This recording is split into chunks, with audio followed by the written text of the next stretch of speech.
우리가 경험하는 것처럼 원망하고 불평하는 것은 쉽죠. 그리고 힘들지 않아요. 훈련이 필요 없어요. 그것은 타락한 인간의 본성이기 때문에 그렇죠. 근데 감사는 하나님의 본성이세요. 그렇기 때문에 배워야 되고 훈련을 해야 되고 거룩한 습관을 형성해야만이 가능한 것이죠. 에베소 5장 10절에 보니까 범사에 우리 주 예수 그리스도의 이름으로 항상 하나님 아버지 하나님께 감사하며, 범사에 예수 그리스도 이름으로 항상 아버지 하나님께 감사하라. 이게 가능할까요? 네, 바울을 보니까 가능하다는 사실을 알게 됐죠. 그런 모든 환경을 뛰어넘어서 지금 범사에 감사하고 있죠. 감사할 수 있는 조건만 감사하는 것이 아니라 감사할 수 없는 환경에서도 감사하고 있는 거죠. 우리는 어떤 사건이 터지면 그 사건을 너무 일찍 해석하고 일찍 결론을 내릴 수가 있기 때문에 우리는 감사 잘 못하는 것 같아요. 바울은 범사에 감사하고 있죠. 이 감사는 더 근원적인 감사, 본질적인 감사를 하기 때문에 범사의 감사가 가능한 거죠. 바울은 어떻게 감사했고, 누구에게 감사했고, 왜 감사했고, 그가 감사했던 삶의 결과는 어떤 결과였을까요? 첫째로 하나님 아버지를 알면 범사에 감사할 수 있다는 거죠.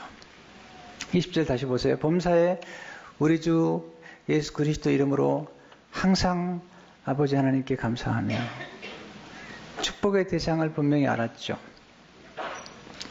감사는 감정이 있는데 감사할 대상을 알지 못한다면, 아니 그런 대상을 갖지 못한다는 것은 비극이라는 거죠. 게브리엘 로세티는 무신론자의 비극을 이렇게 기록했습니다. 무신론자에게 가장 비참한 순간은 순수하게 감사를 느끼면서도 그 감사를 표현할 대상이 없을 때다.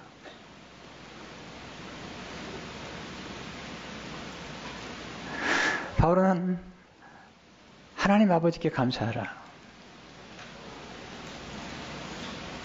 아니, 우리가 하나님의 자녀가 된 것을 인하여 감사하라. 모든 걸 떠나서 하나님의 자녀가 됐다는 것 자체만으로도 감사할 수 있다는 거죠. 바울은 본래 우린 진노의 자녀였어요. 아담의 범죄 때문에 진노의 자녀가 되었고, 예수님은 바리새인들에게 너의 아비 마귀라고 얘기하셨잖아요. 그 때문에 원죄로 말미암아 우리 인간은 진노의 자녀가 되었고 마귀의 자녀가 되었는데, 예수 그리스도로 말미암아 하나님의 자녀가 되었고, 예수 그리스도의 하나님이 우리 하나님 되셨다. 여기서 우리가 하나님 아버지에 대한 지식 몇 가지가 필요한데요. 첫째, 하나님 아버지는 예수 그리스도의 아버지시다는 거죠. 예수님 하나님의 아들이시죠. C.S. 루이스는 순전한 기독교에서 이렇게 영적인 논리를 제공하죠. 사람이 사람을 낳으면 사람이다. 동물이 동물을 낳으면 동물이다. 하나님이 하나님을 낳으면 하나님이시다. 그런 까닭에 예수님은 하나님의 아들이시면서 또한 하나님이시다. 예수 그리스도의 하나님. 구약은 하나님께서 하나님 자신을 드러내 보실 때 아브라함의 하나님, 이삭의 하나님, 야곱의 하나님이라고 하나님 자신을 드러내 보이면서 그들과 맺은 언약을 이루시는 하나님으로 나타나시죠. 옛 언약이죠. 신약은 하나님 자신을 표현할 때 그렇게 표현하지 않아요. 아브라함의 하나님, 이삭의 하나님, 야곱의 하나님이라고 표현하지 않고요. 주 예수 그리스도의 하나님이라고 표현하는 거죠. 이것은 새 언약의 시대가 왔다는 거죠. 에베소 1장 7절에 보니까, 17절에 보니까 우리 주 예수 그리스도의 하나님, 예수 그리스도의 하나님, 그분의 아버지, 영광의 아버지께서,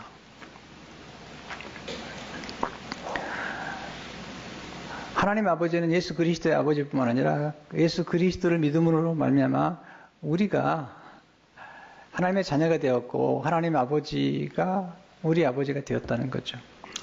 예수님 부활하신 다음에 마리아에게, 제자들에게 가서 부활의 소식을 전하라고 할 때 주셨던 메시지가 제게는 큰 충격으로 다가왔어요. 신학대학 다닐 때도 아니고요. 제가 무슨 신학적인 지식이 있었던 것도 아니고, 뭐 교리에 대한 깊은 이해가 있었던 건 아니지만, 예수 믿고 나서 읽었던 성경 말씀 가운데 요한복음 20장 17절의 말씀이 제게는 큰 울림으로 다가왔죠. 너는 내 형제들에게 가서, 예수님께서 제자들을 형제들이라고 불렀어요. 자기를 배신하고 그리고 자기를 부인했던 제자들에게, 내 형제들에게, my brothers, 가서 이르되 내가 내 아버지 곧 너희 아버지, 내 하나님 곧 너희 하나님께로 올라간다 하라.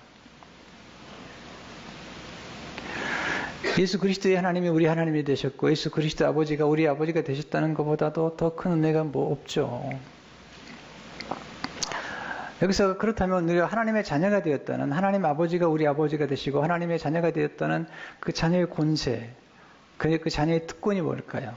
여기서 배우는 두 번째 교훈이죠. 하나님 아버지는 예수님 안에서 모든 신령한 복을 우리에게 주셨다는 거예요. 이 모두에게 차별 없는 복이 있는데 신령한 복이죠. 며칠장 3절을 보니까 찬송하리로다. 하나님 곧 우리 주 예수 그리스도의 아버지께서 그리스도 안에서 하늘에 속한 모든 신령한 복을 우리에게 주시되, 이것은 환경을 초월한 복이잖아요.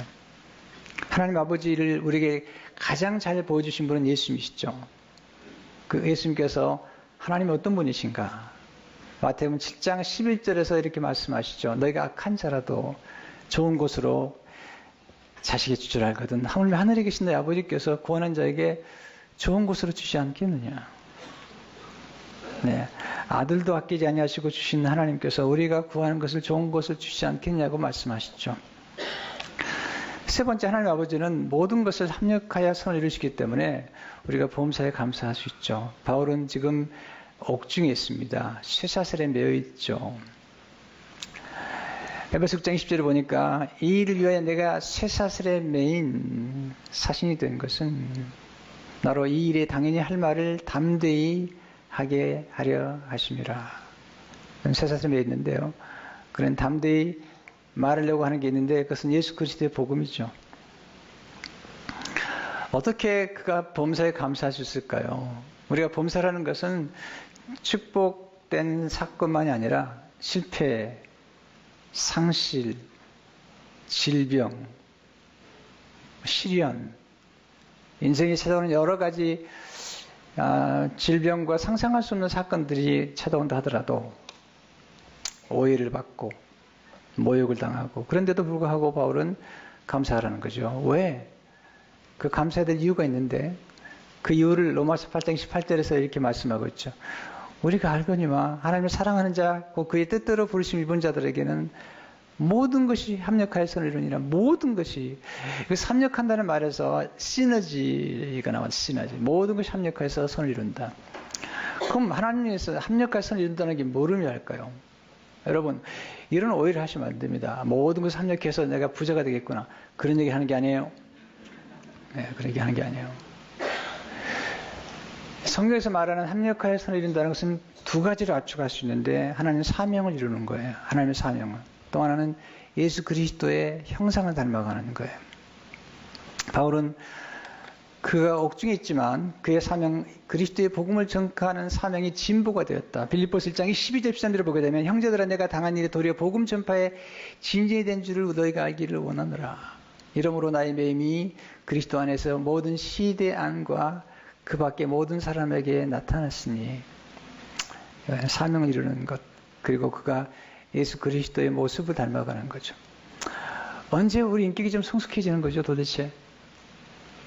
여러분, 고난이 없으면, 고통이 없으면 우리 인격은 성숙해지지 않아요. 사람이 잘 변화되지 않는데 그나마 언제 변화되죠?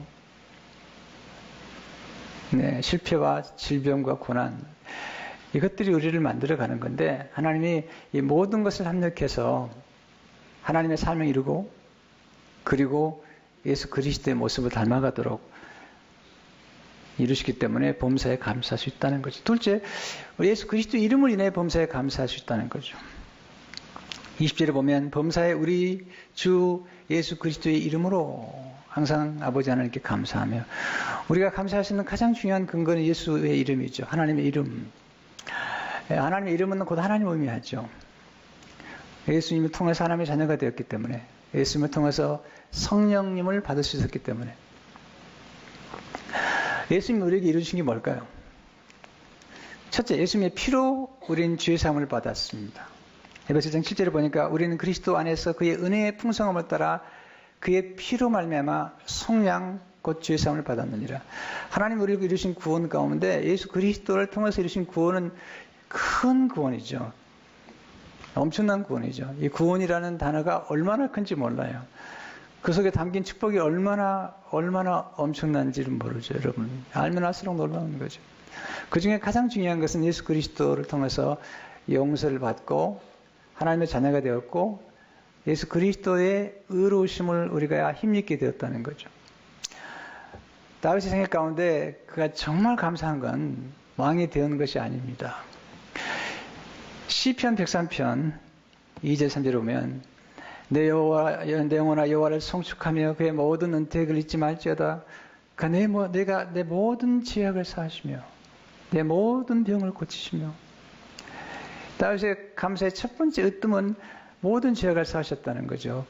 다윗도 많이 아팠던 것 같아요. 시편에 보면 그가 아팠다는 얘기가 많이 나와요. 모든 병을 치료하셨다. 둘째로 예수님의 피로 하나님 아버지께 담대히 나갈 수 있게 되었다는 거죠. 구약의 성도들은 하나님 아버지 앞에 나갈 수 없었어요.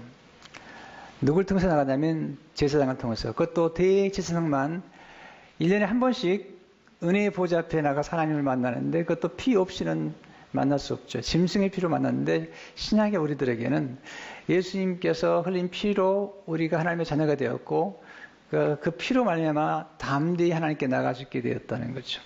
히브리서 10장 19절 20절을 보니까 그러면 형제들아 우리가 예수의 피를 힘입어 성소에 들어갈 담력을 얻었나니 그 길은 우리를 위하여 휘장 가운데로 열어놓으신 새로운 살 길이요 휘장은 곧 그의 육체니라. 이제는 두려움이 아니라 담력으로 하나님 앞에 두근거리는 마음으로 나아갈 수 있다. 히브리서 4장 16절을 보니까 그러므로 우리는 긍휼하심을 받고 때를 따라 돕는 일을 얻기 위하여 은혜의 보좌 앞에 담대히 나아갈 것이니라. 세 번째로 예수 이름으로 무엇인지 하나님 아버지께 기도할 수 있게 된 거죠. 요한복음 14장 13절을 보니까 너희가 내 이름으로 무엇을 구하든지 whatever you ask in my name 내가 행하리니. 와, 이는 아버지로 하여금 아들로 말미암아 영광을 받으시게 하려 함이라. 세 번째, 성령 충만을 통해서 범사에 감사할 수 있는 거죠. 오늘 범사에 감사라는 이 말씀의 문맥을 잘 살펴야 돼요.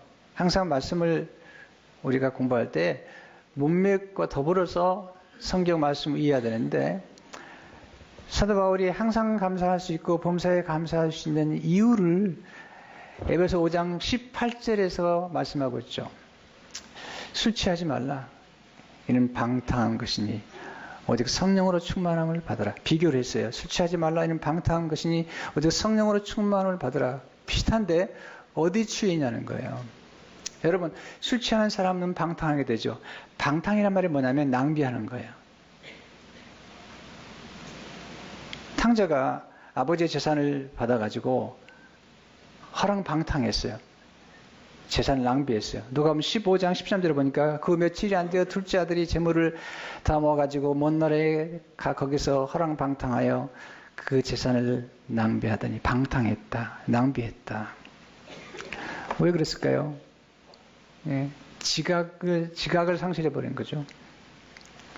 여러분, 술 취하면 방탕하게 되고요. 음란하게 됩니다. 왜냐하면 감각을 잃어버렸기 때문에. 에베소 4장 19절에 보니까 그들이 감각 없는 자가 돼요. 자신을 방탕에 방임하여 모든 더러운 것을 욕심으로 행하되 감각을 상실한 순간 방탕하게 되고 그리고 파멸을 이르게 된다. 여러분, 성령의 역사를 경험하게 되면 이 지각이 새로워집니다. 그리고 제일 중요한 게요. 성령은 낭비하지 않습니다. 은사를 더해줍니다. 능력을 더해주고 지혜와 총명과 명철을 더해줍니다. 우리를 유익하게 하는 거예요. 우리가 하여금 생산적인 사람이 되게 만드는 거예요. 우리를 파멸에 이르는 것이 아니라 우리가 아주 유익하고 생산적인 사람이 되도록 쓸모 있는 사람이 되도록 가치를 더해주는 거예요. 여러분, 세상 살아가면서 제일 중요한 게 뭐죠? 지혜죠. 이 감사와의 관계 속에서, 이 문맥 속에서 사도 바울이 말하려고 하는 이런 얘기죠. 성령 충만해야지 지혜로워지고 성령 충만한 사람이 감사할 수 있다. 그래서 에베소 5장 15절 16절을 보게 되면 그런즉 너희가 어떻게 행할지를 자세히 주의하여 지혜 없는 자 같이 하지 말고 오직 지혜 있는 자 같이 하여 세월 아끼라. 때가 악하니라. 어떻게 행할지를 자세히 주의하여 Be very very careful how you live, how you talk. 여러분 보세요. 성령이 오셔야지 내가 지혜로워지고 어리석지 않게 됩니다. 하나님의 뜻을 제대로 분별하려면요. 하나님의 뜻은 관계 속에서 행동됩니다. 감정이 아니에요. 여기서 10절을 보니까 그러므로 어리석은 자가 되지 말고 오직 주의 뜻이 무엇인가 이해하라. 여러분, 감정이 중요하지만 물론 이런 감사하는 감정, 이런 감정은 좋지만 우리 인생 가운데 감정을 잘못 다스려서 얼마나 많은 피해가 망신하는지 모르죠. 감정을 믿으시나요? 여러분, 교회 들어올 때와 나갈 때와 감정이 달라요.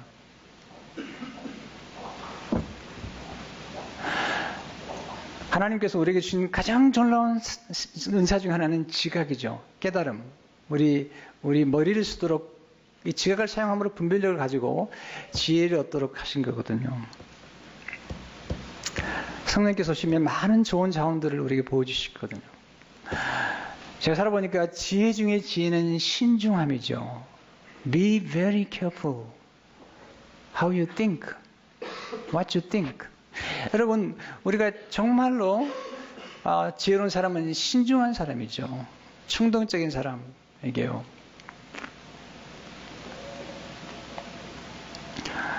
제 정말요. 지금은 정말 신중합니다.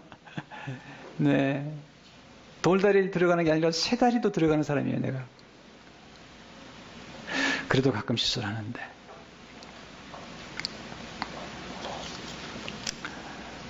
네, 신중한 사람이 좋은 거예요. 결과가 좋습니다. 성령의 9가지 열매 가운데 가장 마지막 열매는 절제입니다. self-control. 네.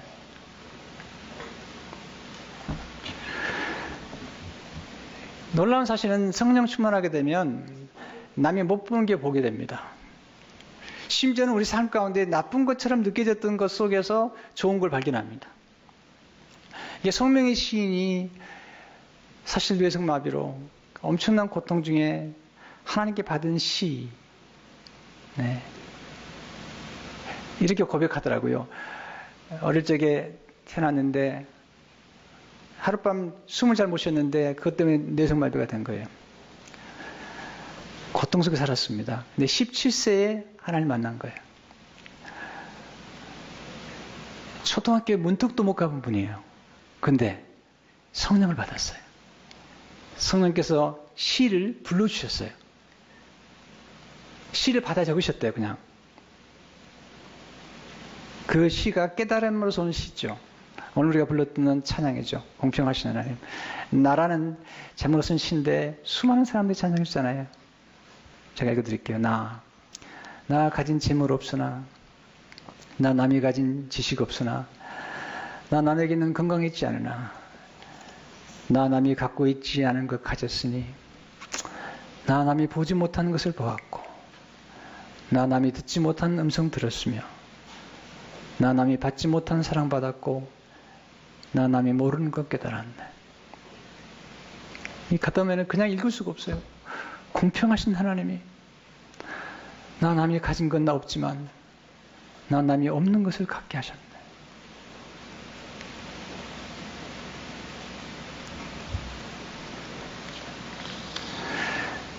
이런 깨달음을 통해서 우리가 하나님께 감사할 수 있는 거죠.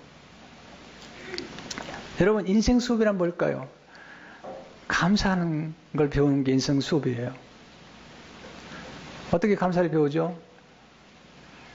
덕분에라는 말을 쓰는 거예요. 자주. 하나님 덕분에, 남편 덕분에, 교회 덕분에. 또 하나는 과분히 하는 거죠.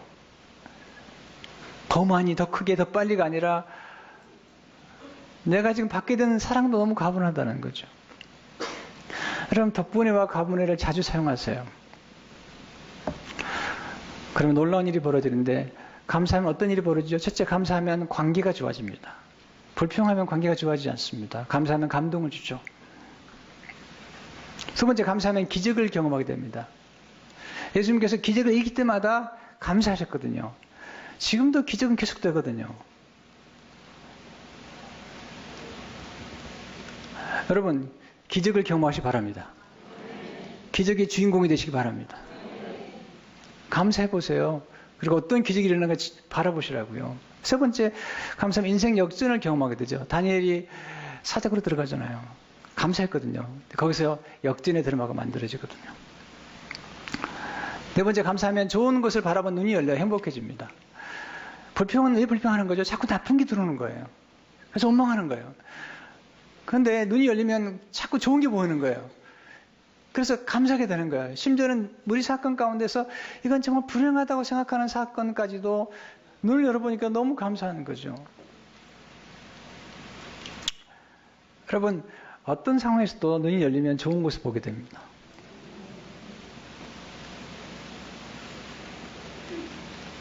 제 삶에 굵은 점들이 몇 가지 있는데, 그 굵은 점들이 제 생애 가운데는 굉장히 어려운 시련의 시간들이었는데, 바로 그 시련의 순간 가운데 하나님 찾아오셨고, 거기서 새로운 만남, 새로운 꿈들이 열리기 시작했어요.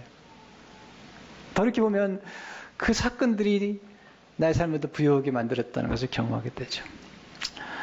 여러분, 범사에 감사하기 위해서는 거듭 성령 충만을 받으셔야 돼요. 여러분, 성령의 인치심은 딱 한 번으로 끝나요. 인치심. 하나님이 예수 믿으면 십자가로 우리를 인쳐주고 넌 내 거야 이런 거죠. 에베소 1장 19절에 오면 그 안에서 너도 진리의 말씀 곧 너희의 구원의 복음을 듣고 그 안에서 또한 믿어 약속의 성령으로 인치심을 받았으니, 인치심이라는 게 굉장히 중요하거든요. 이것은 수동적이에요. 우리가 치는 게 아니에요. 인침 받는 거죠. 인치심은 이런 거죠. 소유와 관련되어 있습니다. 네, 하나님 거라는 거예요. 인치심은 보증이죠. 하나님이 보증한다는 거예요. Made in USA, Made in Jesus. 하나님이 보증하신다는 거예요. 또 하나는 보호하시는 거죠. 하나님 거기 때문에 책임지고 보호하겠다는 거죠. 인치심이 그런 거 중요한 거죠. 사탄이 건들지 못하게 하겠다는 거죠. 근데 성령 충만은 수동적이 아니에요. 반복적이면서도 능동적으로 우리가 사모해야 돼요. 성령을 받으라고 그럴 때 마음을 열어야 돼요. 예수님께서 예루살렘을 떠나지 말고 성령을 받으라고 얘기할 때 그들이 그냥 있었던 게 아닙니다. 모여서 간절히 기도하고 사모했어요. 그랬더니 또 성령의 충만을 받고 2장에서 4장에서 또 반복되는 성령 충만 역사가 나타났던 거거든요. 이걸 잘 깨달아야 돼요. 그럼 어떻게 성령 충만을 반복해서 받을 수 있겠는가? 첫째로, 성령님이 우리 안에 거하고 계심을 늘 인식해야 돼요. 우리가 예수 믿는 순간 성령이 우리 안에 들어오셨어요. 사도 바울이 고린도서 10절의 말씀을 잘 보시면 이렇게 말씀합니다. 너희는 너희가 하나님의 성전인 것과 하나님의 성령이 너희 안에 계시는 것을 알지 못하느냐. 인식하는 게 필요해요. 우리 안에 성령이 계시다. 여러분이 가지는 어떤 것이든지 간에요. 인식하지 못하면 그게 얼마나 좋은지를 몰라요. 제가 무슨 말씀이냐면 인식하는 게 중요하다는 거예요. 성령님이 내 안에 거시다는 것을 인식하는 순간 이건 스토리가 달라집니다. 두 번째는 성령님과 친교 시간을 가지라는 거예요. 왜냐하면 성령 인격자이기 때문에 자꾸 대화하라는 거예요. 우리가 서로 대화하는 것처럼 하나님께 대화하는 것처럼 성령님께 자꾸 대화하면 성령 우리 안에서 역사하시는 거죠. 세 번째는 하나님의 말씀을 묵상할 때 성령 충만을 경험하는 거예요. 왜냐하면 성경은 하나님의 성령의 감동을 했기 때문에 우리가 성경을 딱 펴는 순간 이게 문자로 된 성경인데 우리가 딱 펴고 어떤 성경 한 부분을 읽기 시작하는 순간 관심을 갖기 시작하는 순간 성령이 오셔가지고 우리가 함께 성경을 열어주는 거예요. 그래서 사도 바울이 성령 충만을 그리스도의 말씀의 충만이라고 얘기했거든요. 에베소서와 고린도서는 쌍둥이 서신이에요. 비슷한 게 맞아요. 그래서 쌍둥이 서신이라고 그러는데 에베소서 18절의 말씀이 고린도서 3장 16절과 비슷해요.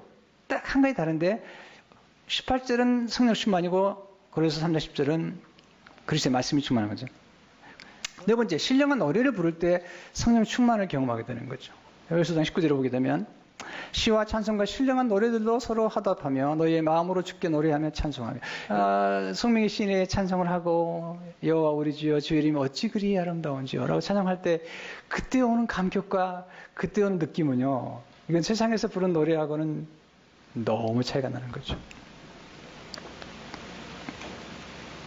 자, 여러분, 예배 시간에 1시간 정도 예배 드리는 것 같지만 이 예배 시간에 우리는 성령님에 의해서 거룩한 샤워를 하는 느낌이에요. 느낌이 다른 거죠. 그래서 성령이 우리 안에 계실 때 놀라운 역사뿐만 아니라 성령이 역사하는 곳에 가면 성령의 노래를, 성령의 감동을 받는 노래, 신령한 노래인데 신령한 노래를 부르면 성령이 우리 안에서 감화를 주고 감동을 주기 때문에 놀라운 은혜를 경험하게 되는 거죠.